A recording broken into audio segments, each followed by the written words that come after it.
Yuvonapda elektromobilini olaymi, gibridini olaymi deb o'ylab yurgan kuzatuvchilarimiz uchun tavsiyalar berib o'taman. BYD Yuvonap elektr. Asosan shahar ichida 200 kilometrdan 400 kilometrgacha masofa bosib o'ta oladigan haydovchilarimiz uchun ayni muddao. Gibridlari bo'ladigan bo'lsa, gibridlari uzoq yo'lga, viloyatdan viloyatga qatnaydigan haydovchilar uchun yaxshi tanlov. Tokni o'ziga gibridlari 110 km, benzinga 1100 km masofani bosib o'ta oladi. Yoqilg'i sarfi 100 km ga 3 litr, 4 litr. Yuan elektr bo'ladigan bo'lsa, 400 km yurish uchun agar uyda zaryadka qiladigan bo'lsangiz 40 ming so'm tok ketadi. Ko'chada zaryadka qilsangiz 70 ming so'm, 80 ming so'm tok ketadi. Endi tanlov o'zingizda. Aytganimdek, agar faqat shahar ichida yuradigan bo'lsangiz, ishga, uyga borib keladigan bo'lsangiz, elektrda bosib olganingiz yaxshi.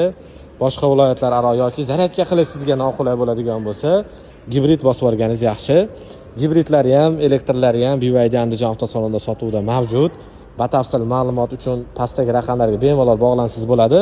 Narxlariga keladigan bo'lsak, gibridi ham, elektromobili ham narxi bir xil 266 million 700. E'tibor uchun rahmat.